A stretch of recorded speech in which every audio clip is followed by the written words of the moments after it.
Hello, everyone. Welcome to Literary Journeys with River. Today, we bring you the summary of Fourth Wing by Rebecca Yarros, the first book in the EMPYREAN series. This thrilling book takes us to Basgiath War College, where Violet Sorrengail must face deadly challenges to become a dragon rider. Remember, this is just a summary, not the entire book. So get ready for an adventure full of action and mystery. Let's get started. Chapter 1. At dawn on recruitment day, Violet reflects on the mortality of the events about to unfold. With her 14-kilogram backpack on her shoulder, she heads to General Sorrengail's office, her mother, after 6 months of intense physical training. As she walks through the fortress corridors, she feels exhausted and worried, aware that she's not as prepared as the other 20-somethings eagerly waiting to be selected. In the office, Violet overhears a heated argument between her mother and her sister, Mira, who has returned from the border. Mira is furious because the general has decided to send Violet to the Riders Quadrant, a place where only the strongest survive. General Sorrengail, relentless, argues that the decision is final and that Violet must prove her worth. Mira tries to persuade their mother, highlighting Violet's physical weaknesses, but the general is unyielding. Violet, determined to surpass expectations despite her internal doubts, listens intently. The tension in the office is palpable, but Violet's resolve strengthens as the conversation progresses. After the intense discussion, Mira accompanies Violet to her room to prepare her for the challenge. She gives her advice and provides her with appropriate gear, including special boots and a black leather uniform. Violet's physical and mental transformation is evident, though she still feels the pressure of her family's expectations. The climax arrives as Violet and Mira head to the parapet, the stone bridge separating candidates from cadets. The chaotic and tense atmosphere is created by the throng of candidates and their families. Violet feels overwhelmed by fear, but Mira's words and her own pride push her forward. While waiting their turn to cross the parapet, Violet makes some new acquaintances, but her focus remains on the challenge ahead. The parapet is a test of balance and bravery, and Violet knows many will fail. The tension heightens when she comes face-to-face with Dragon Ryerson, a third-year cadet with a history of betrayal in his family. The encounter with Zayden is intimidating, but Violet stands firm, determined to cross the parapet despite the adversities.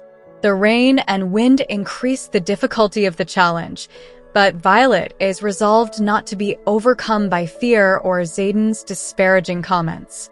The test symbolizes her internal and external struggle to survive and prove her worth. Chapter 2. Facing the challenging parapet, Violet Sorrengail repeats her mantra, "I'm not going to die today." At the parapet's entrance, Dragon Ryerson's fury burns her cheek, and the rain and wind intensify her fear. Dylan's recent death weighs heavily on her mind, and Myra's warnings about not making friends echo strongly. Rhiannon, with fear reflected in her eyes, promises to wait for Violet on the other side of the parapet. As Violet gives her name to the rider holding the list, thunder rumbles, giving her a strange sense of comfort. Though the storm rages mercilessly, she feels consoled by the familiar noise. With determination, she prepares to face the perilous crossing. Moving slowly, Violet follows her sister's advice, keeping her eyes fixed on the path's stones and extending her arms for balance. Despite the slippery mortar and wild wind, her mind calms by reciting historical and geographical facts about her kingdom, Navarre. But her concentration is threatened when she senses Jack, the candidate behind her, might push her. Paranoia turns to reality as Jack, with murderous intent, pushes a candidate into the void. Fear intensifies, but Violet advances, battling panic. A new gust makes her stumble and hang precariously from the parapet's edge. With her heart racing, she manages to stand and continue, knowing she can't afford any mistakes. Jack approaches, and his threatening words spur her to move faster. With the citadel in sight, Violet quickens her pace, ignoring the pain and exhaustion. Reaching the courtyard, she confronts Jack, who tries to intimidate her, but Violet holds firm, pointing a dagger at his crotch. The riders present, including a red-headed woman and a dark-bearded man, watch the situation with interest. Jack finally relents, and Violet steps aside, allowing him to descend into the courtyard. However, his threat of revenge makes it clear the battle is far from over.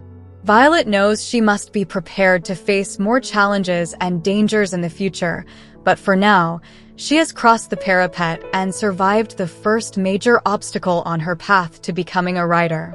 Chapter 3.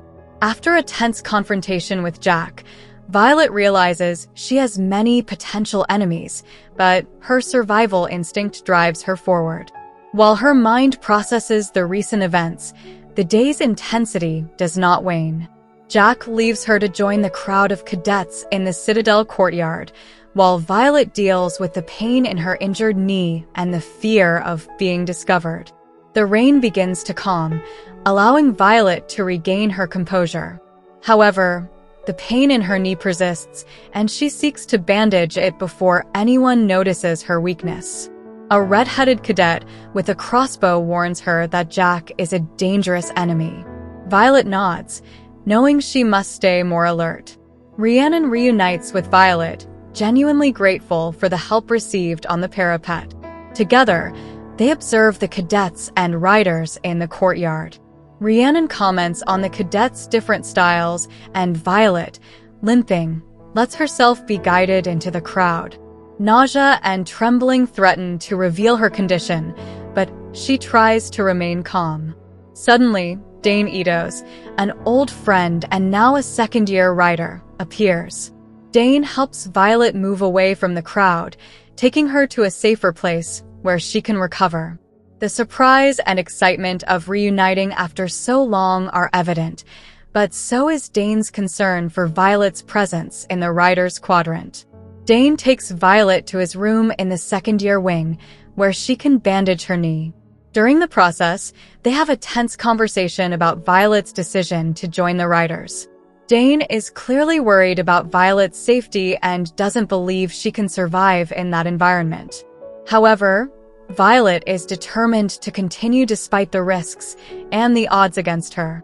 After bandaging her knee, Dane and Violet head to the courtyard, where she meets Rhiannon and other cadets. The parapet test is over, and the wing leaders start organizing the new cadets. Violet and Rhiannon are assigned to the 2nd Platoon, Flame Section, Wing 2, with Dane as the platoon leader. However, the situation changes when Xaden, the leader of Wing 4, swaps his platoon with Dane's, placing Violet under his command.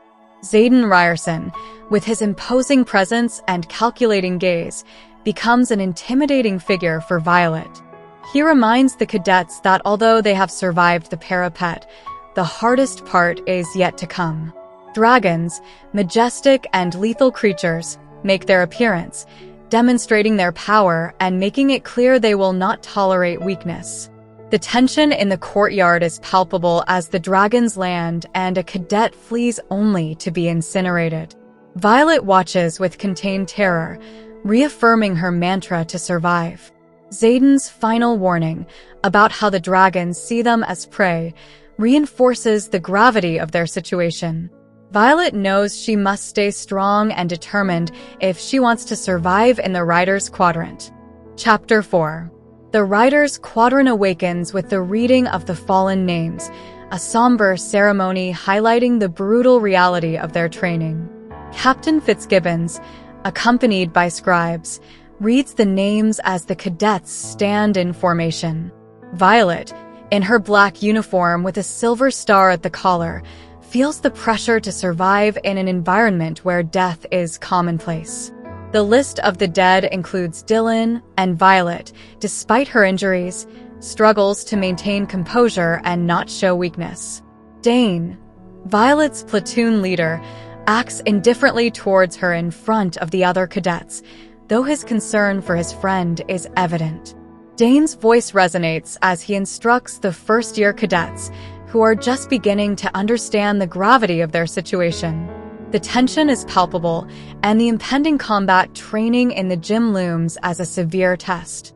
Sawyer, a repeating cadet, guides the newcomers to their next class. Violet, accompanied by Rhiannon and Riddick, heads to the dormitory to collect their things. On the way, a familiar trill alerts Violet to Dane's discreet waiting in the rotunda. Rhiannon, understanding, offers to carry Violet's things, allowing her to meet Dane. The Basgiath Rotunda, an architectural masterpiece, impresses Violet. The marble dragons decorating the place reinforce the majesty and danger of the quadrant. Dane, tense and worried, meets Violet in a secluded corner. The conversation reveals the seriousness of the situation. Xaden Ryerson, leader of Wing 4, has manipulated the system to have Violet under his control, planning to use her as revenge against her mother. Dane, aware of Violet's danger, promises to protect her, but both know his influence is limited. The warning about keeping a low profile and the difficulty of surviving in a hostile environment are clear. However, Violet is determined to face the challenges, though the shadow of Xaden constantly haunts her. The tension heightens as Dane and Violet return to the rotunda, only to find Xaden watching them from the top of a staircase. Xaden, with his intimidating presence and his navy dragon, Scale, represents a constant threat. His intent to destroy Violet is evident, and his power within the quadrant makes him even more dangerous. Xaden descends the stairs, mocking Dane and Violet, suggesting their relationship is a weakness. Dane's urgent tone and Xaden's determined gaze make Violet realize she must escape. Dane's order is clear: run. Without hesitation, Violet obeys, aware her life depends on it. Chapter 5. In the Riders Quadrant, the morning begins with the battle report class in the enormous circular auditorium. Professor Navarre, with her distinctive short hair and a purple patch from the flame section, welcomes the cadets, highlighting the importance of this class. She emphasizes that cadets must understand enemy policies and defense strategies, not just memorize positions and tactics. First-year cadets feel overwhelmed, especially Violet, who faces the scrutiny of Professor Navarre and Scribe Colonel Markham. Violet, with her deep knowledge of military history and strategy, stands out among her peers. When a recent attack by Griffins and Bryvion riders in Shakir is mentioned, Violet realizes the gravity of the situation. Professor Navarre asks the first years to formulate critical questions about the attack, and Violet, with her knowledge, suggests that the riders knew about the protection failure before it happened. The discussion intensifies as Violet poses her questions, demonstrating her analytical ability. Though some cadets, like Jack Barlow, mock her, Violet continues to defend her point of view. Finally, Professor Navarre confirms Violet's hypothesis, earning her respect and making it clear that intelligence is as crucial as strength in the Riders Quadrant. After class, Violet and her companions head to the gym for combat training. Here, the quadrant's brutal reality manifests. Cadets' practice on training mats and physical strength and combat skills are evaluated. Rhiannon and Sawyer, two of Violet's new friends, propose an alliance. They will help Violet with combat if she helps them with history. Violet agrees, aware of her physical limitations. The gym's atmosphere is tense, especially with Jack Barlow's presence, who shows his cruelty by breaking a first-year cadet's neck during training. This ruthless act highlights the quadrant's danger and the need to always be alert. Though fearful, Violet faces her own combat against Imogen, a second-year cadet with marked animosity towards her due to family history. Imogen, quick and lethal, attacks Violet with force. Despite Violet's attempts to defend herself, Imogen overpowers and pins her down, twisting her arm until the bones break. Violet's resistance is notable, but she eventually succumbs to the unbearable pain. The class and training reveal not only the Quadrant's brutality, but also Violet's courage and determination to survive in an unforgiving and hostile environment. The day makes it clear that the path to becoming a Dragon Rider is arduous and dangerous, and Violet will have to overcome many challenges to reach her goal. Chapter 6. The morning in the Riders Quadrant begins with a scene of pain and desperation as Violet, severely injured, is rushed by Dane to the Healer's Quadrant. Dane holds her carefully, but the concern for her well-being and the tension between them are palpable. Healer Winifred, a maternal and experienced figure, receives them and quickly realizes the severity of Violet's injury. Amid Dane's protests, Winifred insists on calling Nolan, a mender with extraordinary magical abilities. Nolan and Winifred have a trusting relationship with Violet, having treated her for years. Despite the unbearable pain, Violet remains determined not to leave the Riders Quadrant, rejecting Dane's suggestion to transfer to the Scribe Quadrant. Violet's bravery is evident as, even under the influence of a potent painkiller, she refuses to give up and asks to be mended so she can continue. After a brief discussion, Nolan agrees to mend Violet.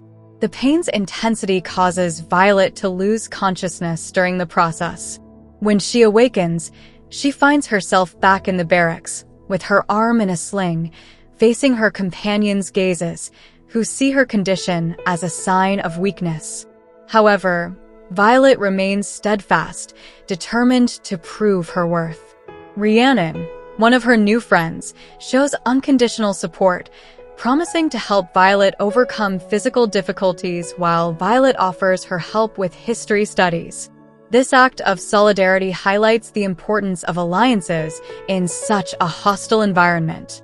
The most touching moment comes when Violet finds a journal left by her sister Mira, written by her brother Brennan before he died.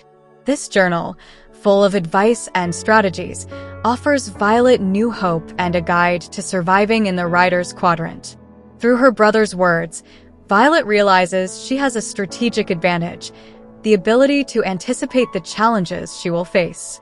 Brennan's journal not only provides valuable tactics, but also serves as a reminder of her family's love and support. As she reads, Violet finds comfort and strength in her brother's words, determined to use that knowledge to stay alive and prove she is worthy of being a Dragon Rider. Chapter 7. In the middle of the night, Violet ventures into the darkness by the Iacobos River, risking being out after curfew.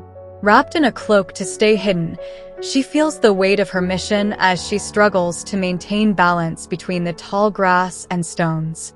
The full moon illuminates her path, but also makes her more visible to potential onlookers. The purpose of her nocturnal outing is to gather faunali berries, which, when dried, become a powerful weapon in her arsenal. After climbing a familiar tree, she finds the berries she needs. As she descends, she perceives movement and sees Imogen and Xaden Ryerson, both in their black cloaks, accompanied by other marked cadets. She listens to them discuss their struggle to survive in the Riders Quadrant. Xaden shows a mix of toughness and leadership, instructing younger cadets and emphasizing the importance of helping each other. The group discusses how they've lost comrades and how they must stay strong and united. Violet watches silently, holding her breath to avoid being discovered. Her momentary admiration for Xaden is tainted when one of the cadets asks when they can avenge Violet for her mother's crimes. Xaden's response, saying he will handle Violet when the time is right, fills her with a mix of terror and indignation. After the group disperses, Violet waits patiently until she believes she's alone.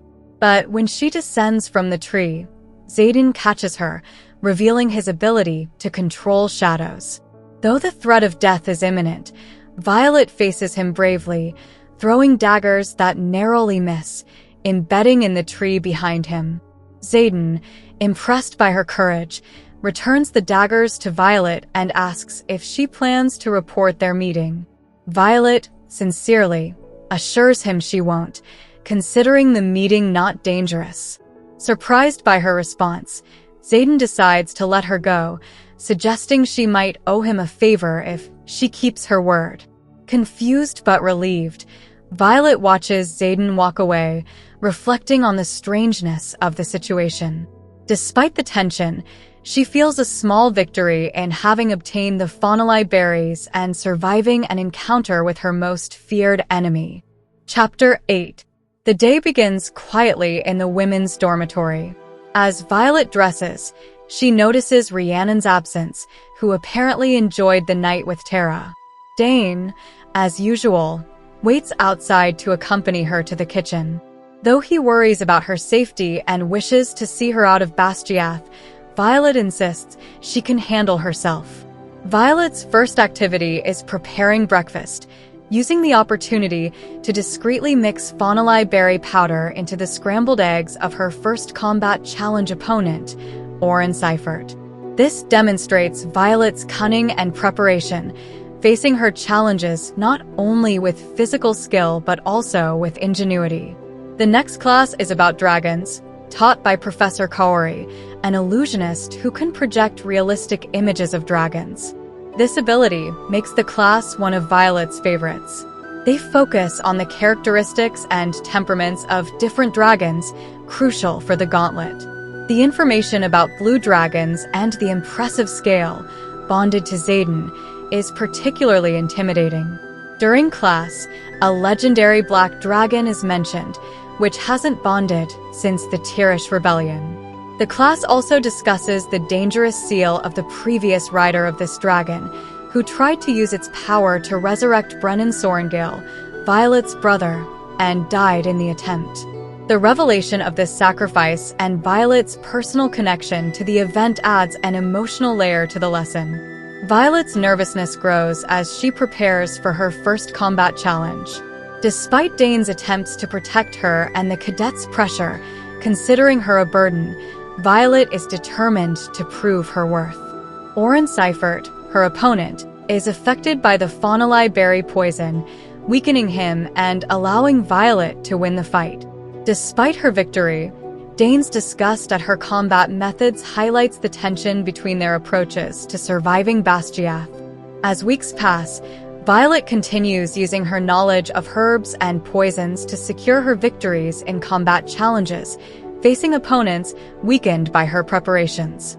Though her body suffers blows and injuries, her determination and cunning allow her to emerge victorious.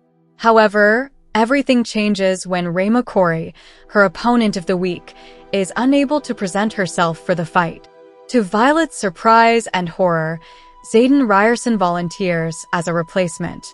Xaden's presence on the mat is a tangible and chilling threat, escalating the tension to an extreme level. Chapter 9.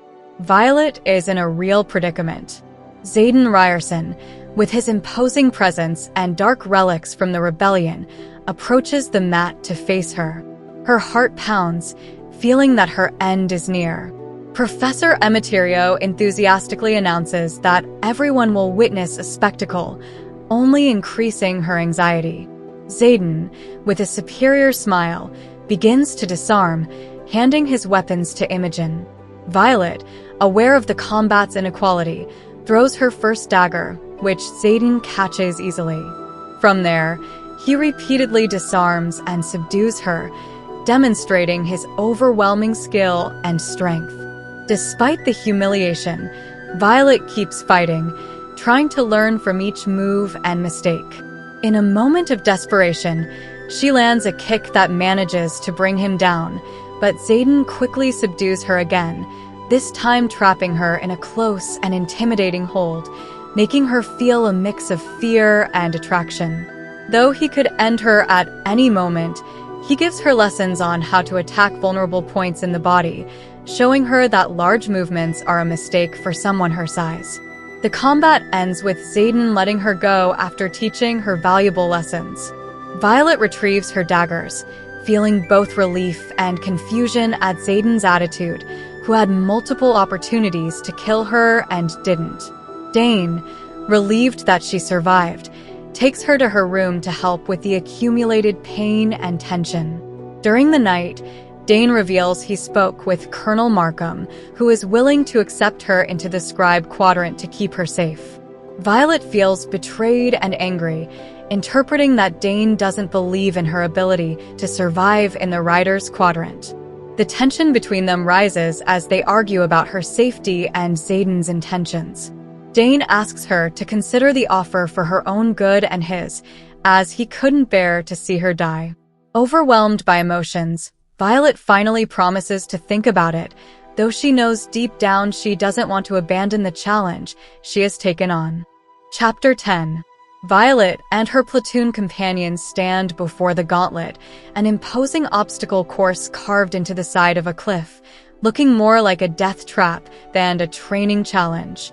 Rhiannon and Violet watch in fear while Aurelie enthusiastically recounts how her father and brother used to practice on similar courses. Each section of the course presents increasing challenges, from spinning logs to poles that can crush them if they aren't fast enough. Professor Emeterio explains they have an hour to reach the top, and their individual and platoon times will be evaluated. Sawyer, who survived the presentation last year, leads the group with impeccable technique. Although he didn't bond with the dragon, his performance in the gauntlet is inspiring. Each cadet follows his example, facing the course with varying difficulties. Violet, aware of her small size and fear, begins her journey by mentally reciting information about dragons to stay calm. Despite some stumbles and moments of terror, she advances, using the safety ropes when necessary. At one point, the spinning poles become a deadly challenge. Aurelie, who is behind Violet, wobbles and falls halfway down the cliff, leaving Violet in shock and adding another name to the list of the dead. The next day, during formation, the solemn reading of the fallen names includes Aurelie, filling Violet with deep sadness and despair. That night, she decides to take care of Aurelie's belongings, burning them in the bonfire as a tribute to Malak, the god of death. As she does, she debates between fleeing to the Scribe Quadrant, as Dane suggested, or continuing in the Riders Quadrant. Later, Violet encounters Xaden, who has just returned from a nocturnal mission. In a tense conversation, Xaden makes it clear he knows about Dane's plan to get her out of the quadrant and warns her about Hope's fickle nature. He urges her to focus on probabilities, not possibilities, suggesting she must find her way to overcome the gauntlet. Caught between self-pity and determination, Violet decides she must find her path.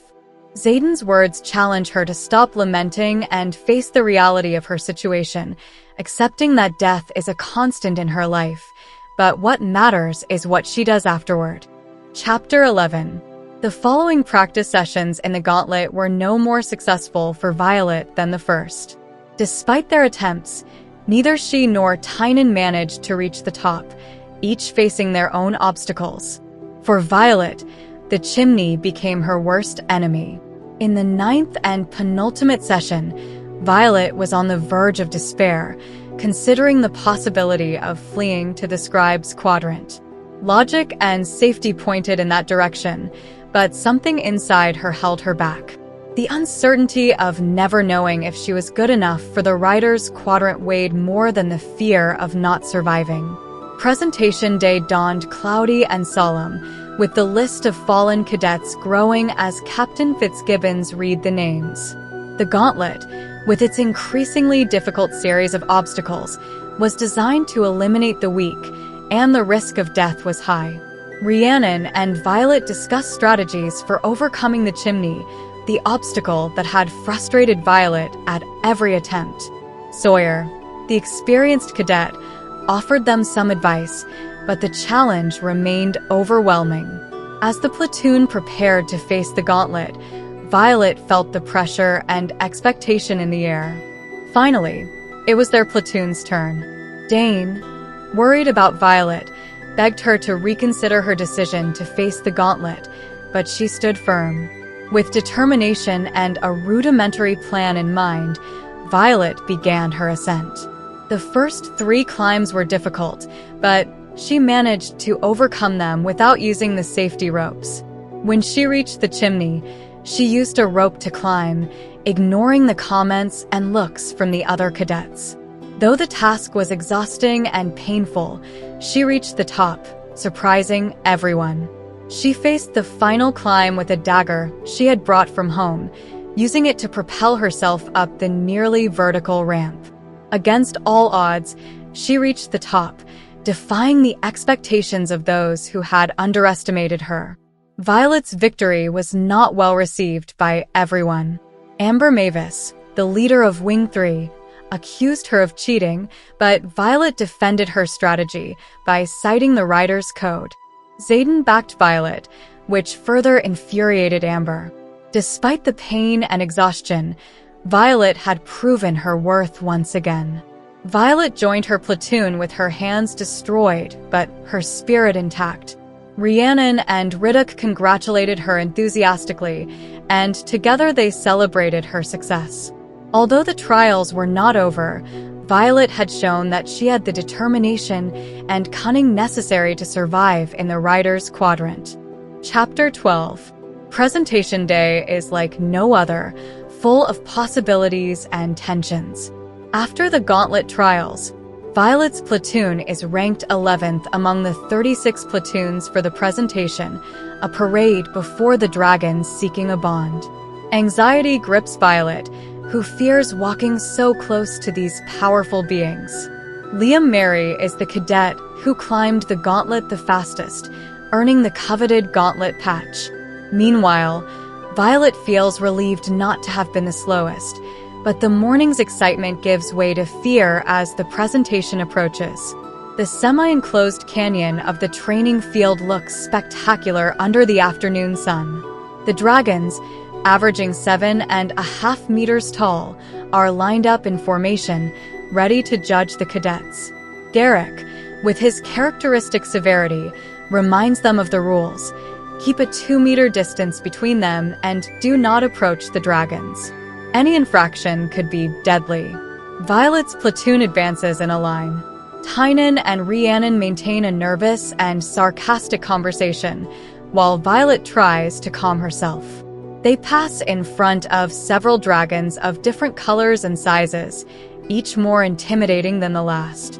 The tension is palpable, and Violet recalls all Colonel Kaori's warnings about how to behave in front of each type of dragon.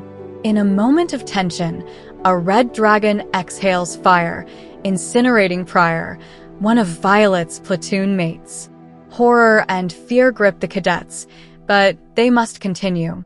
Violet faces her own fears when 2 green dragons approach and sniff her, attracted by the smell of Tane, her sister's dragon, whose scales are part of her vest. Violet explains to the dragons that she wears armor made from Tane's scales, which seems to calm their curiosity. The dragons retreat, and Violet feels relieved, though trembling from the experience. Rhiannon, concerned, promises not to reveal her secret. At the end of the path, Tynan and Luca mock Violet, comparing her to the small golden dragon, but Riddick and Rhiannon defend their comrade. The journey continues until another dragon attacks, killing Luca. The tension in the platoon rises, and now only 6 first-year cadets remain. The presentation has been a brutal test, eliminating the weakest and leaving the survivors with the determination to move forward. Violet has shown her ingenuity and bravery, but she knows there are many challenges still to face. Chapter 13. The culling takes place on October 1st, a day marked by uncertainty and danger for the first-year cadets of the Riders Quadrant. In a wooded and mysterious valley, the young cadets face the possibility of bonding with a dragon or not coming out alive. The protagonist, anxious and determined to survive, avoids eating and focuses on the task ahead. Rhiannon, a fellow cadet, prepares confidently, while Riddick, another cadet, struggles with his nerves. Professor Kaori reminds them of the importance of listening to their emotions, as dragons choose their riders in an intuitive and deep way. The protagonist is unsure of which dragon to seek, feeling a disconnection that unsettles her. Rhiannon's words about Dane, who tried to convince her to leave, only increase her doubt. Professor Corey emphasizes that the likelihood of being chosen increases if they are alone, and that those not chosen by the end of the day will be rescued by professors. As the group disperses, each on their own mission, the tension rises. The protagonist begins her search, observing various dragons without feeling any connection. On her way, she encounters Jack Barlow and his group, who have sinister intentions toward a small golden dragon, considering it a threat due to its apparent weakness. Determined to protect the dragon, the protagonist races through the forest, ignoring the pain of a twisted ankle to get there before them. In the clearing, she finds the golden dragon, trying to warn it of the danger. Her effort seems in vain until Jack's group appears, threatening to kill the dragon. In a desperate act of bravery, the protagonist faces the group, armed with her daggers and determination. Just when the situation seems most critical, Xaden, an older rider, appears with his imposing blue dragon, ending the confrontation with his authority and intimidating presence. Chapter 14. The situation becomes critical when Jack, Oren, and Tynan, 3 violent cadets, try to kill the golden dragon. The protagonist is caught in the chaos, with Xaden and his dragon scale watching from a distance, unable to intervene directly due to the rules. Jack, confident in himself, defies Xaden's orders, convinced the wing leader can't stop them. In a desperate attempt to save the golden dragon and herself, the protagonist faces the 3 aggressors. Jack is the first to attack, but the protagonist wounds him in the shoulder, forcing him to retreat. Oren and Tynan don't stop, and though the protagonist manages to wound Tynan in the thigh, the battle is fierce and brutal. The fight is complicated by the protagonist's injuries. A twisted ankle and a hurt arm hinder her movements. Oren attacks her with his sword, but Myra's armor, with its protective scales, saves her from a mortal cut. The struggle continues, with the protagonist using her daggers and agility to defend herself and attack strategically. In a crucial moment, Xaden alerts the protagonist to an imminent attack from Oren. With the help of the golden dragon, who terrifies Oren, the protagonist manages to knock him out. However, Tynan remains a threat. Just when the situation seems most desperate, Xaden intervenes verbally, reminding Tynan he can't interfere physically, but his dragon scale is ready to attack if necessary. Tension rises when a gigantic, scarred black dragon appears in the clearing. This dragon, riderless and feared by all, stands between Tynan and the protagonist, saving her from a mortal blow. With a single blaze, the black dragon incinerates Tynan, clearly demonstrating its power and authority. The black dragon, whose deep, commanding voice resonates in the protagonist's mind, orders her to climb onto its back. The protagonist, impressed and terrified, obeys. With effort and pain, she climbs the dragon's scales and settles on its back, preparing for the flight. The dragon introduces itself as Ternianak, of an ancient and powerful lineage, but allows the protagonist to call it Tern. The takeoff is dizzying and nearly lethal. The protagonist struggles to stay on the dragon, but the force of the flight and the wind gusts destabilize her. Finally, she loses her grip and plummets, facing the terrifying possibility of dying upon impact with the ground. Chapter 15. The free fall from the dragon's back is a whirlwind of fear and despair. The ground approaches quickly, and the protagonist feels that death is inevitable. Suddenly, something catches her with force, stopping her descent. Tern, the black dragon, has caught her with its claws, rescuing her at the last moment. Though she feels grateful, she also faces the dragon's brusqueness, who reprimands her for not being able to stay on its back. With an air of authority and a touch of sarcasm, Taryn assures that flying is not complicated and that she needs to improve her strength and balance. The protagonist clings with all her might, finally managing to stabilize on the dragon's back. As they head towards Basgiath, she marvels at the sight of other dragons and riders in the sky, though she also witnesses the tragic fall of a comrade. Taryn, with a firm tone, takes her through a series of impressive aerial maneuvers, climbing and descending at dizzying angles and spiraling in vertiginous loops. Despite the initial terror, the protagonist feels a mix of excitement and admiration, an experience she never imagined possible. Upon arriving at the flight field, the scene is impressive. Hundreds of dragons and riders gathered, with spectators in the stands and important figures watching. Among them is the protagonist's mother, an imposing and feared figure. Taryn lands gracefully, leaving its rider on the ground.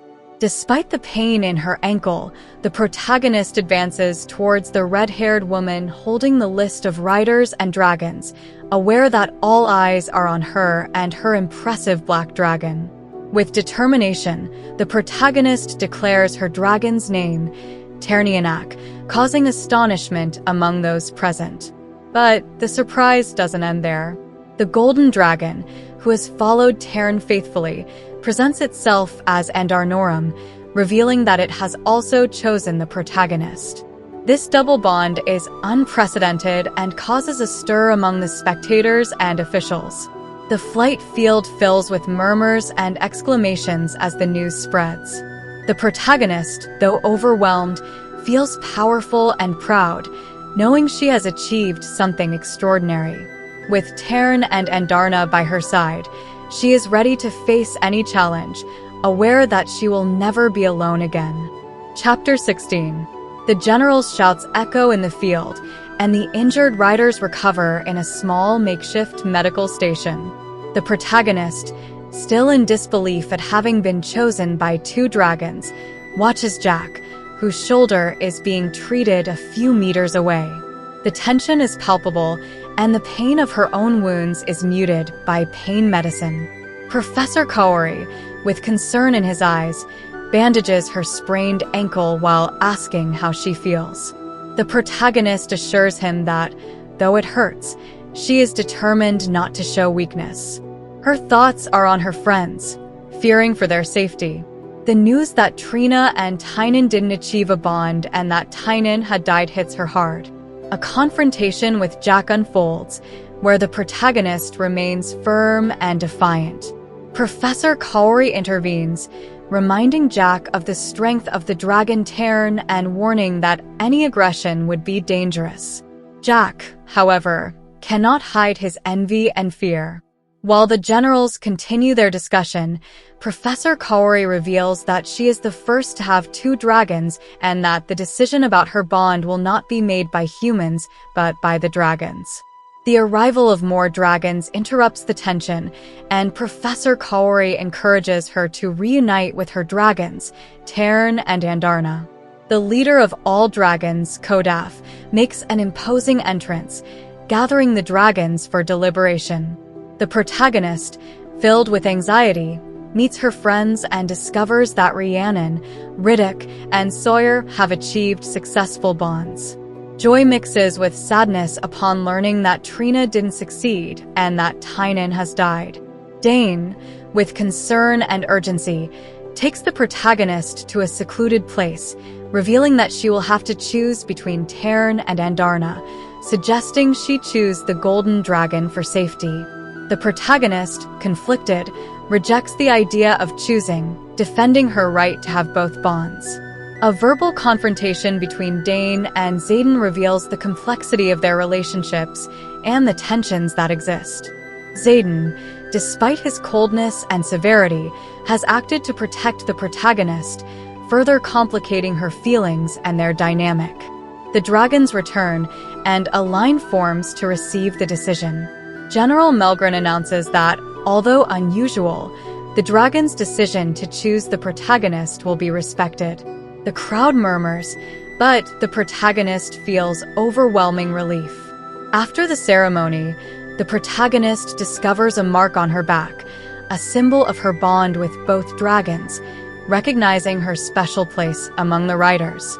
Dane, trying to express his feelings, kisses her, but the protagonist realizes her desires have changed, and what she once longed for no longer holds the same meaning. Chapter 17.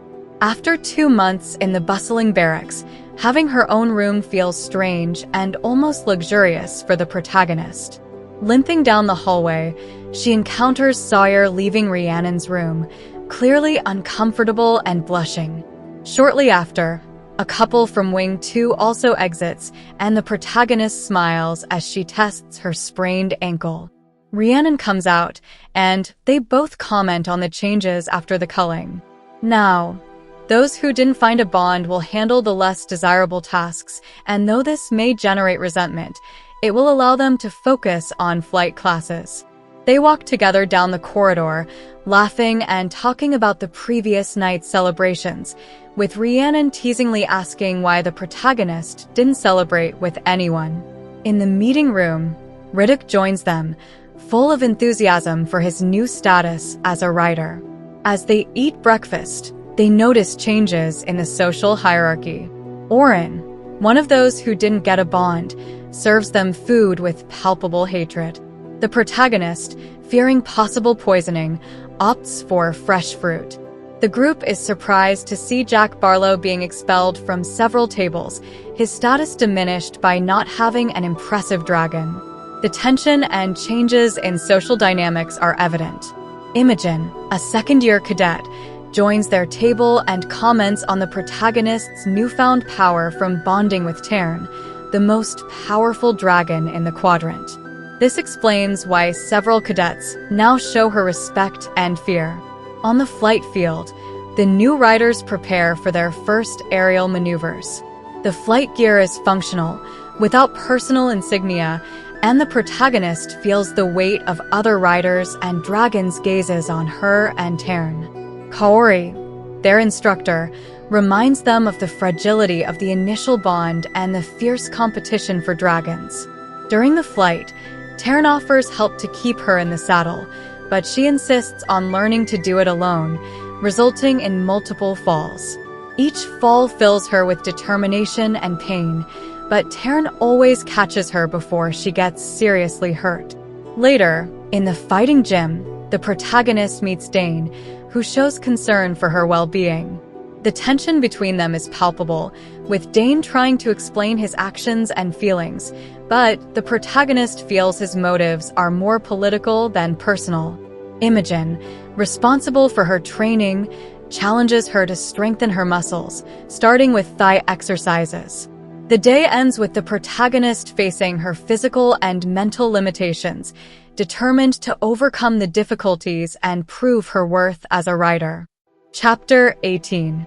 The wooden cart creaks as she pushes it across the bridge connecting the Riders Quadrant with the Healers Quadrant, heading towards the clinic's doors in the heart of Basgiath. Magical lights illuminate her path through the tunnels, a route so familiar she could navigate it with her eyes closed. The smell of earth and stone fills her lungs as she descends, and the nostalgia that has accompanied her over the past month working in the archives seems less intense each day. Upon arriving at the archives, she greets the first-year scribe at the entrance, who quickly stands to open the door. Inside, the smell of parchment, book glue, and ink welcomes her like home. The 6-meter-tall shelves line the cavern, and she stops at the nearest table to the entrance, the place where she had spent many of her free hours over the past 5 years. A woman in a beige hooded robe, with a golden rectangle on her shoulder, approaches her. When she removes her hood, her long brown hair and bright eyes reveal her joy at seeing the protagonist. They greet each other with signs, recalling their study days together. Although the protagonist is now a rider, the nostalgia for her old home remains. The scribe, Jazinia, worries about her friend and asks if she is okay with her new life. The protagonist assures her that, though strange, she is getting used to it and is happy with her dragons. Jazinia handles the book returns and requests, while the protagonist takes the opportunity to request a childhood fables book. However, Jazinia finds no trace of that book in the archives, surprising the protagonist, as the archives usually have copies of almost every book in Navarre.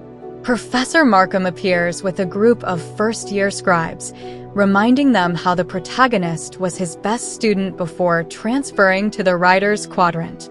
He explains to the new scribes the importance of their work and how the lack of air and hot hoods minimize fire risks and symbolize their exclusive dedication to the books. The protagonist, though nostalgic, feels proud of her new life. After saying goodbye to Jazinia, the protagonist heads to the writer's library, leaves the cart, and goes to line up for breakfast. As she eats, she listens to Riddick tell an exciting story about Sawyer's power manifestation, who has discovered he is a metallurgist. This sparks a conversation about power manifestation and magical seals among the platoon mates, highlighting the pressure and danger that magic brings to their lives. Later, on the flight field, the protagonist practices with Tern, facing the difficulties of staying in the saddle. Tern, despite his grumpy attitude, is protective and willing to help her improve. During the flight, Kaori reminds them of the importance of staying in the saddle and the constant threat from cadets without a bond who will seek any opportunity to steal their dragons. Back in the Riders Quadrant, Dane confronts the protagonist, concerned about her constant falls during flight. The discussion reveals the tensions between them and Dane's lack of faith in the protagonist's abilities, culminating in an emotional breakup. The protagonist finally recognizes that Dane never believed in her ability to survive and makes it clear that she can no longer tolerate his constant pessimism. Later, in the gym, the protagonist trains with Imogen, who has been assigned by Xaden to strengthen her. The relationship between them remains tense, but the protagonist values Imogen's efficiency. Back in her room, the protagonist wakes up in the middle of an attack by cadets without a bond, led by Oren. In a desperate fight, the protagonist defends herself until Andarna intervenes with her magic, freezing the attackers in place and saving the protagonist at the last moment. Chapter 19. A paralysis enveloped everyone present in the room, each turned into a living statue. The protagonist pulled away from Oren's grip, withdrawing her bloody arm and moving the knife away from her throat. Everything was in absolute silence. Not even the clock on her desk moved. It was as if time itself had stopped.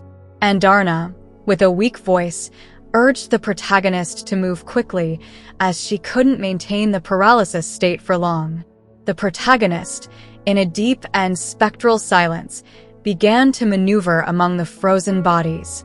Oren, the giant of Wing 2, and the other attackers remained motionless, trapped in time. The clock stopped. The beat of her heart marked the time as she headed towards the open door. There, Xaden filled the space, an imposing figure wrapped in pure rage. Shadows rose up the walls and floated around him. The protagonist felt such immense relief upon seeing him that she almost collapsed. Andarna screamed in the protagonist's mind, and suddenly, time started moving again. Chaos returned to the room. The protagonist could barely contain her nausea as Xaden moved towards her, shadows as escorts, igniting the magical lights floating above them.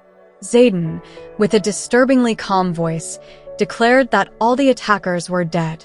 Xaden's shadows squeezed the attackers' necks, suffocating them until they fell to their knees. Oren, still with his hands raised, tried to surrender, but Xaden, merciless, slit his throat with the protagonist's dagger, letting Oren's body collapse in a pool of blood. Garrick and Bodhi arrived at the room, quickly assessing the situation. Despite the chaos, Xaden was immaculate, without a single stain of blood on his clothes. While the others dealt with the bodies, Xaden focused on the protagonist, noticing the pain she tried to hide. The protagonist, still in shock, allowed Xaden to help her assess her wounds.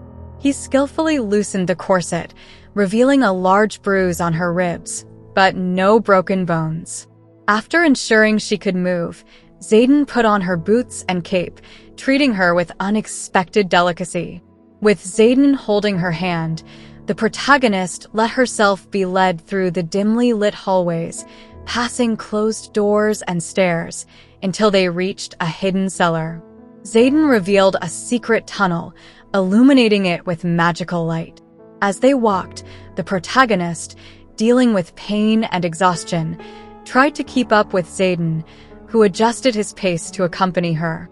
At the tunnel's end, in the open air, they encountered 3 dragons landing before them: Tern, Scale, and Andarna. The small golden dragon, Andarna, approached the protagonist, showing concern. Tern and Scale revealed more about Andarna's power, explaining that as a young feathertail, Andarna could transfer her gift directly to the protagonist. Xaden, surprised and puzzled by Andarna's ability to stop time, promised to keep the secret, knowing this exceptional power must remain hidden to protect the young dragon. Finally, as they returned through the tunnel, Xaden insisted on the importance of discovering how the attackers accessed the protagonist's room. She revealed that a rider had opened the door but hesitated to give more details. Xaden, recognizing the need for mutual trust for their survival, urged her to reveal the whole truth. Chapter 20. With the morning's icy air creating clouds of breath, the formation was full of tension. Captain Fitzgibbons closed the book after reading the list of the dead, asking that the souls of the fallen be with Malak. Among the names, 6 were of the attackers who tried to kill the protagonist the previous night, and 2 were of riders who fell in an operation near the Baravik border. Rhiannon, still furious, commented on the audacity of the attack while they slept. Though the wing leader, Xaden, tried to keep the secret, Rhiannon's concern was palpable. The protagonist, on the other hand, felt a mix of resignation and adaptation to the constant danger. The tranquility was broken by Xaden's arrival, advancing with his usual air of confidence and danger. The protagonist couldn't help the attraction and desire he provoked in her, recognizing that her longing for him was why she hadn't desired anyone else. Xaden announced a change in Dane's platoon, assigning Liam Mary under his command. Liam, a robust and powerful young man, was strategically placed to protect the protagonist. She openly complained, but Xaden ignored her discontent, justifying the need for her protection due to recent events. Dane, visibly tense and upset, struggled to maintain order as Commander Panchek ascended the podium, indicating the gravity of the situation. The murmurs and whispers increased when Panchek mentioned a code violation, and Xaden called the wing leaders to form a quorum. With his gaze fixed on the protagonist, Dane begged her to stop the accusation against Amber Mavis, but the protagonist remained firm, knowing Amber was guilty. Xaden, backed by the wing leaders, declared Amber guilty of attempted murder. Amber, in her desperation, screamed and defended herself, accusing Xaden of vengeance for her family's role in the rebellion.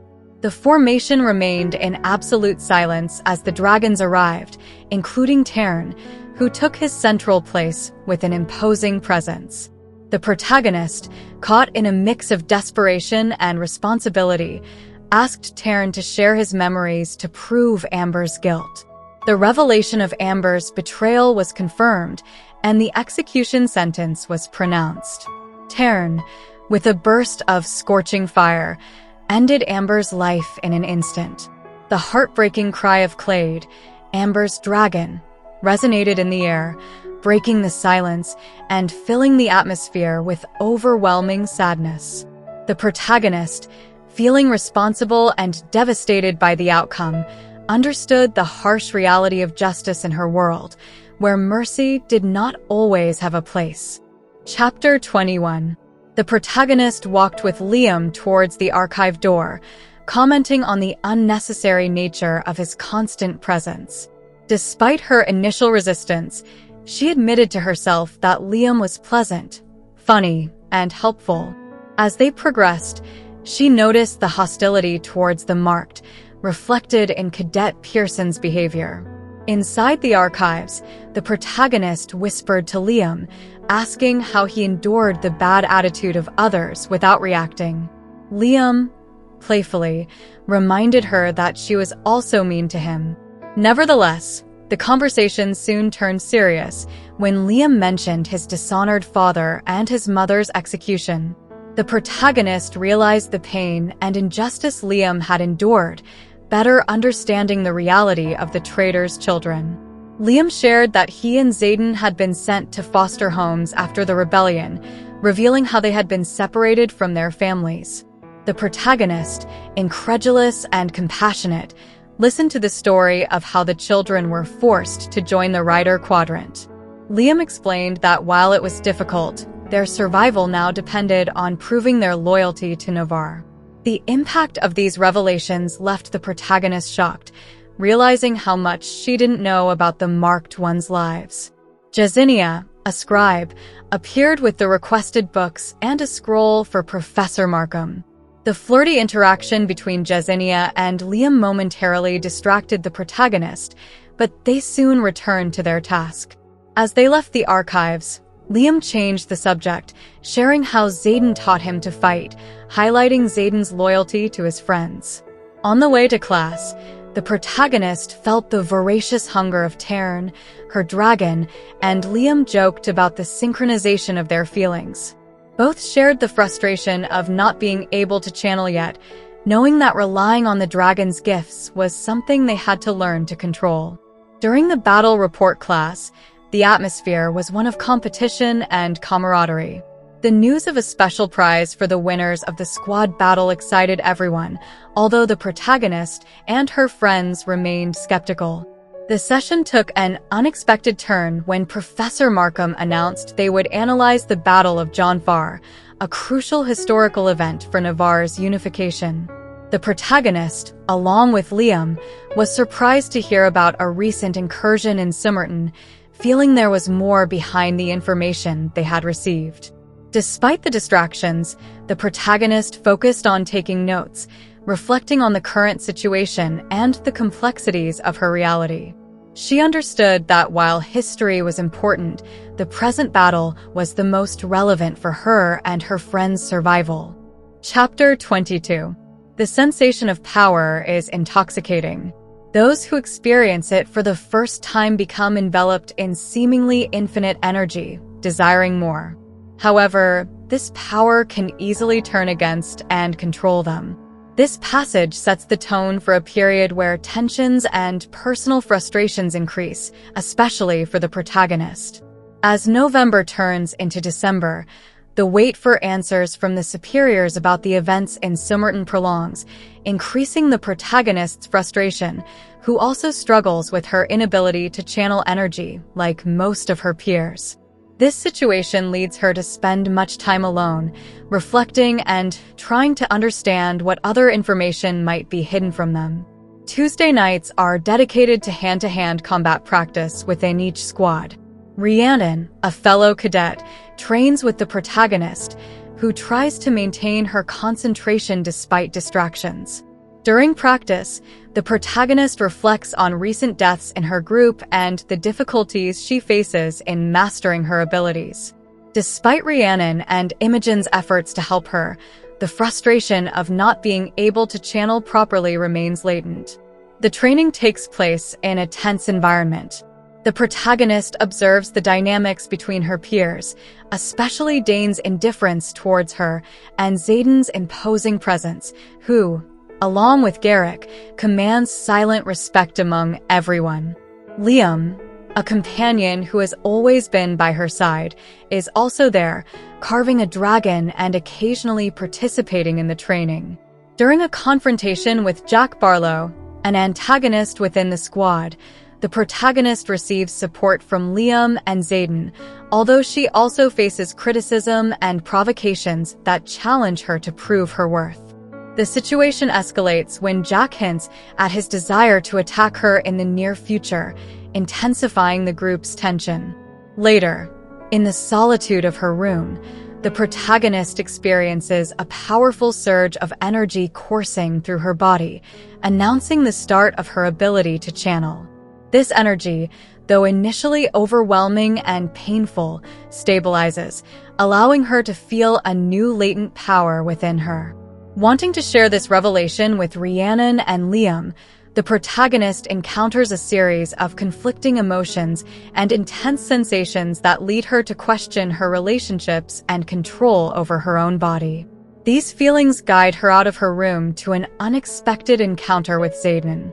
Xaden, smoking churam in a corner, offers her a quick lesson on how to block external influences and control her new power.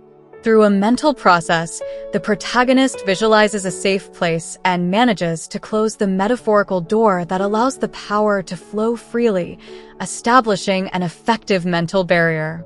The chapter culminates with an intense interaction between the protagonist and Xaden, where personal and emotional barriers are tested.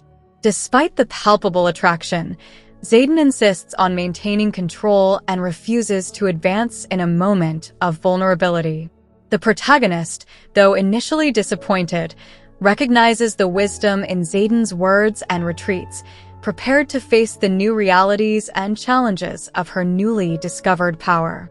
Chapter 23. At the Riders Academy, powers are a double-edged sword.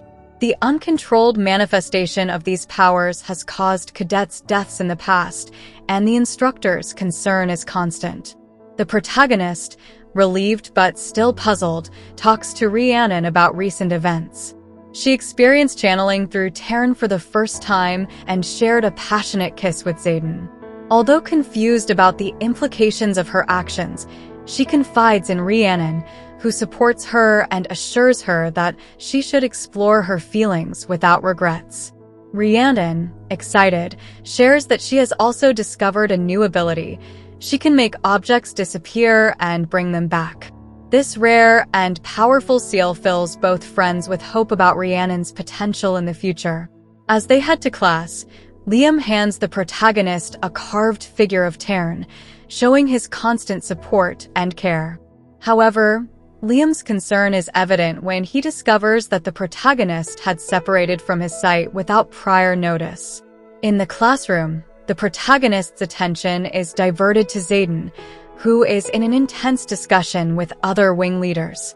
The tension between them is palpable, but is interrupted when Dane appears to talk to her.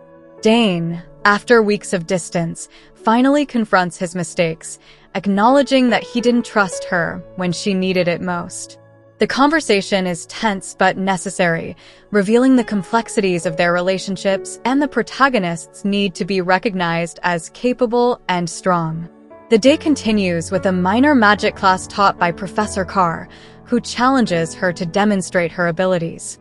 Despite expectations and pressures, the protagonist strives to stay calm and focus on her training. Weeks pass, and the protagonist dedicates herself to strengthening her connection with Taryn and Andarna, learning to control and channel her powers. Despite her progress, the tension with Xaden remains, especially since they haven't talked about the kiss they shared. One day, while checking the challenge board, she discovers that Jack Barlow has been authorized to challenge her. The news fills her with fear but decides to face him with determination. Before the combat, she talks to Liam, assuring him that he shouldn't interfere no matter what, as she needs to prove her ability to handle the situation herself. During the combat, Jack shows his brutality and lack of scruples, attacking with ferocity beyond the allowed rules. The protagonist, despite the pain and despair, uses her wit and a vial of poison to stop Jack. Although she survives, the confrontation makes it clear that Jack's threat was very real and dangerous. She wakes up in the infirmary, with Xaden by her side, reflecting a mix of concern and anger. The question about the oranges reveals the protagonist's astuteness in using Jack's allergy as her last card in a confrontation where death seemed inevitable. Chapter 24. As the protagonist tries to sit up in the infirmary bed, the pain in her bandaged arm reminds her of the recent battle with Jack. Xaden is there, watching her with a mixture of anger and relief. She used Jack's allergy to oranges to save herself and Xaden, but her decision not to kill him remains a point of discussion. The conflict between them intensifies when the protagonist mentions the kiss they shared, something Xaden dismisses as a mistake due to their inevitable professional relationship. However, his concern for her safety is evident when he decides to take full responsibility for her training, promising to improve her combat skills. The next day, instead of the usual flight practice, Xaden takes the protagonist to the gym. Although injured, she must learn to fight under pain, and Xaden presents her with a specially designed dagger. The training is intense, and the protagonist must disarm Xaden, an exercise that reveals both her strengths and weaknesses in combat. The exhaustive training in February and March strengthens the protagonist, though the lack of manifestation of her seal remains a constant concern. During a morning formation, the news of a cadet's death due to an uncontrolled seal highlights the dangers they face. Xaden interrupts the routine to take the protagonist to an urgent task, provoking a confrontation with Dane over training priorities. On their way to their destination, they encounter the protagonist's mother and other high-ranking officers, including Colonel Eidos. The cold interaction with her mother, who criticizes her progress, intensifies the emotional tension. Dane's mother shows interest in studying Andarna, the golden dragon, but the protagonist rejects the idea, protecting her dragon's privacy and safety. Despite the difficulties, the protagonist continues, and Xaden takes her to the flight field. There, alongside Tern, Scale, and Andarna, they prepare for intensive training. The relationship between the dragons and their riders is complex and challenging but essential for their survival and success in the future. Xaden mentions the need to learn to follow orders and work in close formation, a challenge for both dragons and riders. The protagonist, despite personal and professional tensions, is determined to improve and meet her wing's expectations. Chapter 25. In the midst of the squad battle, excitement peaks when Liam, from the 2nd Squadron of Wing 4, pins his opponent from Wing 2 in a wrestling hold that nearly breaks the rival's arm. The crowd goes wild as they see Liam emerge victorious, climbing to 3rd place in the rankings. The excitement, however, mingles with tension when Commander Panchek announces that the final test begins immediately, challenging the squadrons to retrieve something crucial for the kingdom's enemies. Imogen, assumed as the temporary leader, gathers the squad to decide their strategy. Proposals range from weapons to strategic documents, but none seem impactful enough. After much thought, Violet suggests a bold plan: infiltrate her mother, General Sorrengail's office to steal confidential information. The team, armed with unique abilities, sets off. Quinn, with her astral projection ability, becomes the perfect decoy to distract the hallway guard while the others advance. Nadine dismantles the magical protections on the door, allowing the group to enter the office without triggering alarms. Inside, Violet and her squad frantically search through the documents. They find letters and maps detailing the precarious situation at the front and the kingdom's defense strategies. The most valuable find is an updated map of all outposts, supply routes, and deployed forces. This document, loaded with critical information, becomes their trophy. The return is no less tense. With the guard approaching, Emery uses her wind control to knock him down, giving them time to escape. With the map in hand, they arrive at the battle report classroom just in time. Each squad presents their findings, ranging from a secret dragon manual to a kidnapped scribe, but when the 2nd Squadron reveals the map stolen from the General Commander's office, the impact is immediate and explosive. The quadrant erupts in whispers and shouts of surprise, but Violet remains calm, savoring the moment. Xaden, watching from the wall, gives her a smile of approval. Violet's satisfaction is complete, knowing that regardless of the official outcome, she has proven her courage and cunning. Chapter 26. Violet and her squad are exhausted after flying for 6 hours to receive their prize, a week-long tour of an outpost. Commander Quaid, with the typical haggard appearance of border riders, welcomes them and guides them on a tour of Montserrat, a fortress surrounded by barracks, stables, and an armory. Rhiannon, visibly nervous, confesses to Violet that her hometown is less than an hour's walk from Montserrat. She wishes to see her sister, who was pregnant when Rhiannon left. Violet promises to help her visit her family in secret. During the guided tour, Violet feels distant from Dane, nostalgically recalling the childhood friend she now barely recognizes. While exploring the base, a dragon lands, and Violet reunites with her sister Mira, who hugs her tightly. The joy of this unexpected encounter contrasts with the challenges Violet has faced in Basgiath. 2 nights later, Rhiannon and Violet sneak out of the fortress to fulfill their promise. However, they are intercepted by Mira, who initially opposes their plan. After a discussion, Mira decides to accompany them to ensure their safety. They arrive at Rhiannon's family home, where the atmosphere is warm and welcoming. Rhiannon reunites with her sister and meets her nephew, while Mira and Violet watch from a distance. Violet thanks Mira for her help, and they talk about their shared experiences and memories. Mira confesses a recent scar from a battle with a griffin and comments that the borders are more dangerous than they are told in Basgiath. Mira warns Violet about the dangers of trusting Xaden, the son of a traitor, though Violet acknowledges his complexity and the fact that he has saved her life more than once.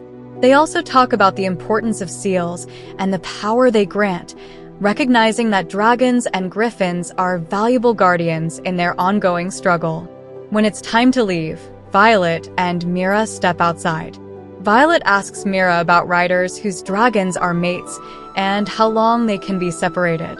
Before Mira can respond, Xaden appears from the shadows, suggesting that 3 days is the maximum time they can be apart. Chapter 27.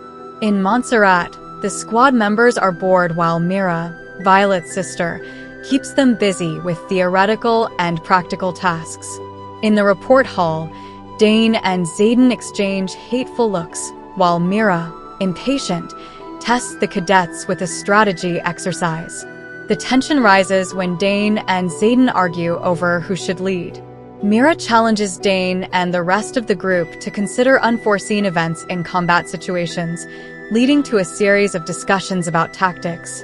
Xaden demonstrates his power over shadows, impressing and intimidating the present.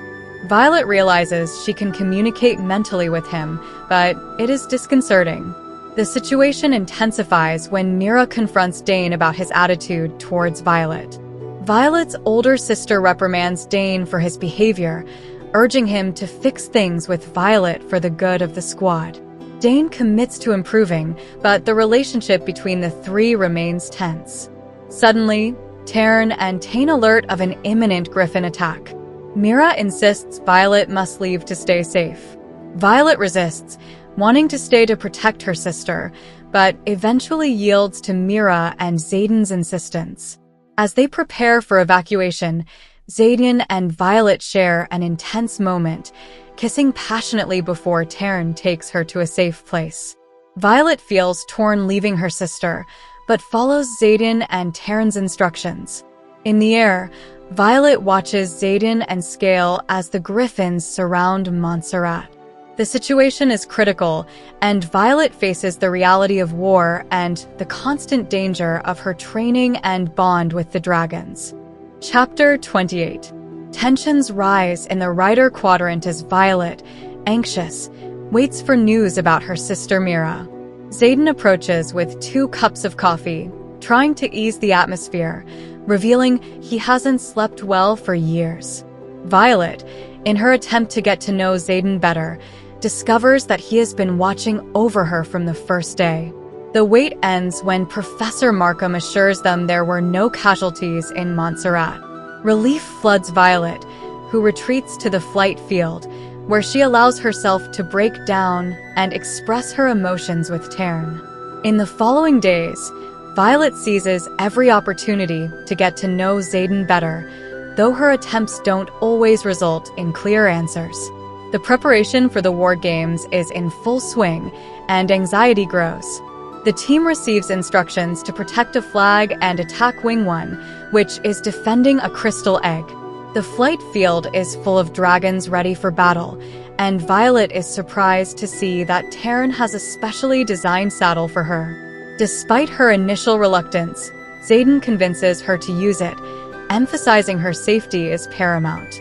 Andarna, the small golden dragon, also joins the battle, covering herself in mud to camouflage. During the flight, Violet experiences unprecedented euphoria and freedom thanks to the saddle. However, the battle becomes complicated when enemy dragons attack from different directions. Amid the chaos, Jack Barlow attacks Liam, letting him fall towards death. Desperate, Violet and Tern dive to save him, while Andarna's power manifests to momentarily stop time. They manage to save Liam, but Violet's fury erupts when she sees Jack gloating in his victory. As Tern flies at full speed towards the tower where Jack is, Violet's power explodes, manipulating lightning. A lightning bolt hits the tower, destroying it and causing Jack's fall. Violet, stunned by the magnitude of her power, realizes she has manipulated lightning. Tern, proud, celebrates Violet's seal discovery while she contemplates the consequences of her newly manifested power. Chapter 29. The return to the flight field is a whirlwind of emotions for Violet. The dragons land, filling the field with victorious Wing 4 riders and furious Wing 1 members. Amid the tumult, Violet, still shocked, dismounts Tern with difficulty and falls to her knees in the mud. Jack Barlow is dead, and Violet is responsible. Guilt suffocates her, aware that her name will be engraved on the stone, and her parents will receive the news. Relief arrives when Tern confirms Liam has survived. Andarna, exhausted, flies away to the valley to rest. Nausea hits Violet as Sire comments on her ability to manipulate lightning. Tern, protective, wraps Violet with his wings while she vomits, trying to expel the guilt. Dane arrives, attempting to console her, but his words only reinforce her guilt. Xaden appears, firm and direct, confronting her with the harsh truth that Jack's death was necessary. He assures her that her new power, although devastating, has the potential to save lives. As Dane tries to comfort her, Xaden reprimands him, reminding him that Violet is not a child but a rider. He explains to Violet that her power is a crucial tool in the war and that she must learn to control it to protect those she loves. Rhiannon offers to take Violet back to the Citadel, and Dane, frustrated, walks away. Tern promises to remove the saddle, reminding Violet that her feelings of guilt are normal, but she must learn to let it go. In her room, Violet, unable to stop thinking about what happened, vents by throwing daggers at the target. Xaden's arrival surprises her, and his presence increases her emotional confusion. Despite the tension between them, their conversation reveals Violet's insecurities about her power and identity. Xaden encourages her to embrace her feelings and offers his unconditional support. The proximity and understanding of Xaden finally break Violet's barriers, who, filled with a mix of emotions, approaches and kisses him. Chapter 30. In this intense episode, Violet and Xaden find themselves in a situation of high emotional and physical voltage. Despite warnings and the weight of responsibilities they both carry as dragon riders, they give in to an uncontrolled passion. The attraction between them is so potent that it is impossible to ignore, visible in every look and touch. Xaden initially struggles against the desire to surrender to Violet, worried about the consequences and his moral code. However, Violet's insistence and clear declaration of feelings finally break his barriers. The scene becomes a mix of desperation and relief, where both characters seek refuge in each other to escape the daily tragedies and tensions they face in the quadrant. The narrative vividly describes the physical and emotional strength of the encounter, with Violet and Xaden losing control and succumbing to desire. The sensory details are intense, capturing every movement and sensation as they explore their connection deeply and passionately. The description of how they consume each other, forgetting the outside world, highlights the intensity of their relationship. At the end of the encounter, Xaden reveals a vulnerable side, showing the scars and burden of being responsible for the lives of 107 young people linked to the rebellion. This confession creates an even deeper bond between them as Violet processes Xaden's sacrifice and dedication. The dawn finds them having left behind any trace of resistance, with Xaden showing unexpected tenderness and care by picking flowers for Violet and cleaning up the mess caused by their passionate encounter. Violet, aware of the risks and the stares of others, decides to move forward, grateful for the connection she has found with Xaden. The next day, Professor Carr challenges her to train in controlling her new powers, taking her to a remote location to avoid possible disasters. Throughout the session, Violet struggles to master the lightning, discovering that her emotions are intrinsically linked to her ability. Despite the difficulties and tension, she feels Xaden's constant support, staying connected with her and providing the strength needed to continue. The episode closes with Violet acknowledging the complexity of her powers and the need to keep training to fully master her abilities while her relationship with Xaden continues to evolve into uncharted territories. Chapter 31. On the anniversary of the Battle of Artia, Violet tries to tidy up her room after the chaos of the previous night. Her encounter with Xaden has left a mess, but also a profound emotional impact. Xaden arrives to help, and as they work together, a conversation about their feelings begins to unfold. Xaden tries to maintain an emotional barrier, worried about the complications of their bond, but Violet pushes for honesty and clarity. While cleaning, they find a hidden letter in a book of fables, written by Violet's father before his death.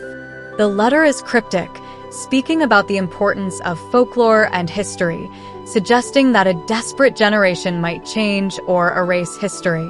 Violet reflects on the message, feeling more connected to her father and his teachings. The tension between Violet and Xaden escalates, with Violet making it clear that she cannot separate sex from feelings if it involves him. Despite their mutual attraction, they agree not to move forward until they can be honest with their feelings, with Violet challenging Xaden to be truthful with himself. Later, during the Reunification Day celebration, Violet finds herself at an awkward party alongside Liam. The tension is palpable, especially when King Towery and General Melgren interact with them, showing interest in Xaden's loyalty. Liam's presence, with his rebellion relic, also attracts glances and comments, making Violet feel even more protective of him. The night ends with Violet seeking out Xaden, guided by the connection she feels with him. She decides to confront him, ready to face whatever it takes to be by his side, recognizing that their bond goes beyond the physical and superficial. In a courageous act, Violet heads towards Xaden, determined to fight for what she feels, regardless of the obstacles. Chapter 32. Walking on the parapet on recruitment day is a crazy risk. And walking on the parapet in a dress, barefoot, and in the dark? It's downright madness. But Violet does it because Xaden is there, sitting alone, staring at the moon with an expression of deep sadness. Xaden's loneliness breaks Violet's heart. She remembers how, When she lost Brennan, she had her family for support, but Xaden has no one. His sadness and responsibility are visible in every line of his face, and Violet decides to approach him. As she crosses the parapet, Xaden sees her and jumps up, alarmed. He orders her to stop, but she keeps going. Meeting in the middle of the stone bridge, their hands intertwine, and Violet tells him she wants to be where he is. Xaden, however, resists opening up emotionally. Violet, with brutal honesty, tells him she knows he wants her, not just in his bed, but truly. She details all the small actions that show it, from trusting her to picking violets for her before important meetings. Xaden finally admits his desire, but he is tormented by the belief that there is no future for them. Still, Violet insists they must take the risk and trust each other. The tension between them finally breaks, and Xaden gives in, accepting his feelings. He takes her back to solid ground, and Violet orders him to take her to his room. There, Xaden looks at her with a mix of desire and vulnerability, and he lets himself be cared for by her. The intimacy between them is deep and passionate. Violet gives herself to him, and Xaden, in a rare moment of openness, lets his defenses down. In the midst of their passion, Violet confesses she is in love with him. Though Xaden does not respond with words, his devotion and tenderness towards her say it all. Their connection is intense and sincere, and they lose themselves in the moment. However, their time together is abruptly interrupted by a formation call. Garrick informs them that they are under attack, and the urgency of the situation leaves Xaden and Violet stunned. They quickly prepare, knowing they will have to face this new threat together. Chapter 33. Violet had never felt such urgency while getting dressed. Amidst the chaos, Xaden and she prepared for what seemed to be a real emergency. In a desperate rush, Violet dressed and armed herself, with no time to organize her thoughts. Arriving at the flight field, the atmosphere was tense and full of nervousness. All the dragons and riders were ready, but the reality quickly revealed itself. It was a drill for the war games. Surprise and relief mixed as they prepared for the simulation of a large-scale attack. Xaden received orders to head to Athabine, a place outside the protections, and decided to take Violet, Liam, and Imogen with him. Dane, in a desperate attempt to protect Violet, confronted Xaden, but the decision had already been made. Violet, aware of the complexity of her feelings and the need to trust Xaden, decided to follow him.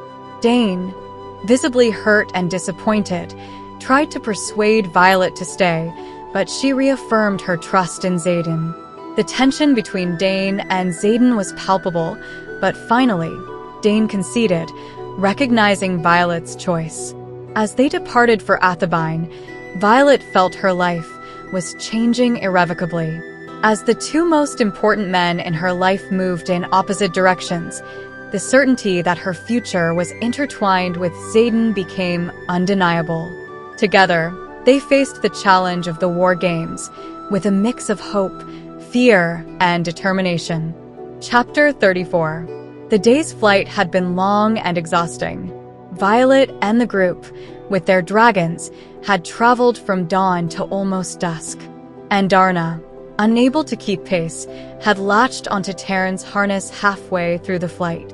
Upon reaching the lake near Athabine, a place surrounded by cliffs and dense forests, the dragons finally rested and drank water. The atmosphere was charged with a wild and different magic, felt as they crossed the kingdom's protective barrier. Xaden ordered a short rest and reminded Violet of the importance of staying strong, especially outside the protections. While the dragons drank and the group regained their strength, Xaden and Violet found a moment of intimacy behind some rocks. Between caresses and loving words, they kissed, savoring the connection they shared. However, their moment was abruptly interrupted. A female and challenging voice emerged from nowhere, revealing the presence of griffin riders a few meters from them. Violet felt the urgency to prepare her power, but Xaden stopped her, enveloping her in shadows and ensuring she remained calm. The tension was palpable as Xaden exchanged looks and words with the enemy riders, making it clear that something was wrong. The situation escalated quickly. Xaden, in an unexpected move, handed her over to Liam, who held her carefully but firmly. Violet's confusion mingled with indignation and fear. She didn't understand why Xaden was pulling her away from the confrontation. Terran's roar echoed in the air, making Liam release Violet. Desperate to understand, Violet watched as Xaden approached the Griffin Riders, confronting them with a mix of authority and desperation. His words revealed the truth. They had arrived too soon, implying a pre-existing connection and a plan of which Violet was unaware. Violet's world wavered. Her trust in Xaden was put to the test in this critical moment, where alliances and secrets threatened to crumble under the pressure of imminent war. Chapter 35. Breathing heavily and feeling her heart on the brink of collapse, Violet tried to process the revelation before her. Xaden was collaborating with the Griffin Riders. Her world was shaking as she listened in disbelief to the conversation between Xaden and the enemy rider. The word cargo echoed in her mind, and the betrayal became evident. Xaden knew the enemies and was helping them. The Griffin Riders, with their brown outfits and threatening beasts, confirmed the reality Violet tried to reject. Even her own dragons, Terran and Andarna, seemed to have been complicit in this betrayal. Violet felt isolated and deceived. Everyone knew the truth except her. When the Griffin Riders mentioned the Venin, creatures of legend, Violet was stunned. Could it be true that these creatures existed and were causing havoc outside Navarre's borders? Incredulity mixed with fear as she tried to process the information. Xaden, confronting the Griffin Riders, made it clear that Violet was off-limits. But the riders' words, combined with the looks from the others, made it clear that everyone was involved in this web of secrets and lies. Violet, the only one unaware, found herself in the middle of a conspiracy far bigger than she had imagined. The group dispersed, leaving Xaden and Violet alone. With a dagger in hand, Xaden tried to explain the truth about the Venin and their existence. Violet, struggling between anger and disbelief, tried to find some logic in Xaden's words. The dagger he gave her, similar to the one her mother had, was the final proof that it was all real. The revelation that Navarre was choosing to ignore the Venin threat to keep their protections intact was a devastating blow. The story she had always believed crumbled before her eyes. The kingdom's leaders had chosen silence and inaction at the cost of countless lives outside their borders. Tension built as Violet, heartbroken, tried to process the betrayal and hidden truth. Xaden pleaded with her to believe him, but trust had shattered. Despite everything, Violet decided to give the truth a chance, though her trust in Xaden had vanished. They arrived at the Athabine outpost, only to find it empty. The sense of danger was palpable, and Xaden's suspicion that it wasn't just a war game was confirmed. Colonel Eidos had left a letter with a clear message. Their mission was to survive if they could. Betrayal and imminent threat loomed over them. Violet found herself at the center of a conspiracy involving her loved ones and her kingdom. Trust was broken, but the fight had only just begun. Chapter 36. In the depths of the forest, monsters lurked, devouring the souls of unsuspecting children. The fables of the Moors contained more truth than Violet wanted to admit. Looking towards the battlements, she felt the weight of the situation. Xaden, handing the letter to Garrick, confirmed they were facing an imminent threat.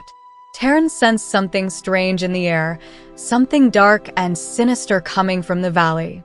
Tension increased when Liam identified four Venin, creatures with purple robes and red veins running around their eyes. These creatures, according to the fables, were corrupt beings who had lost their souls by taking power directly from the source. The Griffin Riders confirmed the Venon's presence and warned of their danger. The choice was clear: stay and fight, risking their lives, or flee, leaving the trading post and its inhabitants to be destroyed. The group was divided in opinions, but ultimately, the decision was unanimous. They would defend the innocents, no matter the cost. Xaden, showing firm leadership, made it clear he would not force anyone to stay, but he would not flee the battle. Imogen, Bodhi, Garrick, Soleil, and Liam joined his cause. Violet, despite feeling betrayed, could not stand by. They mounted their dragons and flew towards the danger. Explosions and chaos dominated the valley. The battle against the Venon and Wyverns was fierce. The dragons and griffins fought with all their might, but the threat was overwhelming. In the midst of the chaos, Soleil was killed by one of the Venon, who absorbed her life and increased his own power. Violet, devastated by the loss, continued to throw lightning, trying to stop the Venon and Wyverns. The situation worsened when more Wyverns arrived, reinforcing the enemy ranks. Liam, showing his bravery, jumped onto a Wyvern and killed its Venon. But the price was high. Liam's dragon, was severely injured and finally fell dead. Liam, with his bond broken, was dying. Violet, desperate, tried to save him, but her efforts were in vain. In his last moments, Liam asked Violet to take care of his sister Sloane and reminded her that Xaden needed her. Xaden arrived just in time to say goodbye to his foster brother. The pain in his eyes reflected the irreparable loss. As Violet faced the pain and rage, more wyverns appeared in the sky, threatening to destroy everything. With determination, Xaden raised a wall of shadows, trying to contain the wyverns. Violet, mounted on Tern, prepared for the final battle. Channeling all her power, she launched lightning with renewed ferocity. One after another, the wyverns fell, but the fight was not over. Liam's death fueled Violet's fury. With relentless resolve, she charged against the enemies. Although her efforts seemed desperate, the will to protect the innocents and avenge her fallen friends gave her unbreakable strength. The battle continued, but in Violet's heart, a flame of hope burned. As long as there was life in her body, she would fight with all her might, no matter the odds. And at that moment, she understood that true strength lay not only in the power of dragons or lightning, but in the determination to protect others, no matter the cost. Chapter 37. The battle continued, and the darkness of the Moor's fables seemed to come to life. Violet, amidst the chaos, found herself face to face with the Venon who had killed Soleil. The Venon's red veins stood out in her eyes, and her malice was palpable as she attacked Tern with a sword embedded in his scales. The fight was intense, with Tern rolling and rising to try to shake off the Venon. Violet, confronting Soleil's killer, unbuckled the straps of the saddle and stood up, ready to fight. The battle intensified when the Venon launched fireballs that Violet barely managed to dodge. Tern kept maneuvering, but the Venon did not give up, wielding poison daggers. The situation became even more dangerous when Violet felt the sharp pain of a poisoned dagger in her side. The wound quickly weakened her, and the Venon took every opportunity to attack her. However, the darkness created by Xaden and the shadows gave Violet the advantage she needed. Using her light power, she blinded the Venon and, in a precise move, stabbed her between the ribs, killing her. The fight continued as Violet tried to return to the saddle, but the wound and poison weakened her more and more. She watched in horror as the wyverns continued to attack. The solution came to her mind when she realized that killing the riders was the key to stopping the wyverns. With the help of Tern and Xaden, they located the Venon leader. Violet, using all her power, directed a lightning bolt at him, managing to kill him and causing more than half of the wyverns to fall from the sky. Violet's sacrifice and the combined power of Tern and Xaden allowed for a momentary victory, but the battle was not yet over. Exhausted and wounded, Violet slipped from Tern's back, falling towards the ground. Xaden, seeing Violet fall, screamed her name in desperation. Chapter 38. The poison coursed through her body with relentless ferocity, burning her from the inside. Violet, feeling weaker by the moment, barely managed to stay conscious as she fell into the void until Tern caught her. However, gravity continued to do its work, and the weight of the poison inexorably dragged her towards the ground. Andarna's bravery shone as she stopped time to save Violet, but she couldn't hold her for long. The battle continued, but for Violet, the fight was internal, with the poison wreaking havoc on her body. Xaden, desperate to save her, held her tightly, pressing on the wound to try to stop the bleeding. The pain was unbearable, a torture she wished would end. Although surrounded by her comrades, she felt isolated in her agony. Xaden, filled with panic and concern, ordered her to be taken to a safe place, even if it meant enormous risk. The decision to head to a nearby destination was controversial but necessary to try to save her. During the flight, Violet struggled to stay awake, her thoughts confused and her body weakened by the poison. She felt every beat of Tern's wings, every gust of wind on her face, but the hope of reaching a place where they could cure her kept her clinging to life. Despite her suffering, she couldn't stop thinking about those she had lost, the lives taken by the battle's brutality. The torment did not cease, and the pain dragged her into a dark abyss. However, Xaden kept fighting, refusing to let her go. His words, though barely perceived, resonated in her mind like a beacon in the storm. The promise to survive, to face the pain and betrayal, was the only hope amidst the despair. Every step Xaden took plunged her into a new circle of agony, but the determination in his voice kept her clinging to life. The bond between them, though broken by secrets and lies, still held a thread of hope. Violet, in her weakness, felt the tenderness of Xaden's gestures, his desperation to keep her alive. As they crossed the Dralar cliffs, the poison continued its course, burning her from within. Violet knew time was running out, that every second counted. The possibility of finding an antidote, of surviving, was minimal, but Xaden's strength kept her on the threshold of life. In the end, when the shadows of death threatened to claim her, the determination of her comrades, Andarna's bravery, and Xaden's unwavering will combined in a last attempt to save her. The battle was not yet over, and as long as there was a spark of life in Violet, they would keep fighting for her, against the poison, against time, and against fate. Chapter 39. Xaden watched Violet, feeling each of his heartbeats sync with hers. 3 days had passed without Violet waking up, and those days had felt like an eternity. He spent every moment watching her breathe, noting every small movement she made, ensuring she was still alive. The fear of losing her was brutal and constant. Her appearance had changed.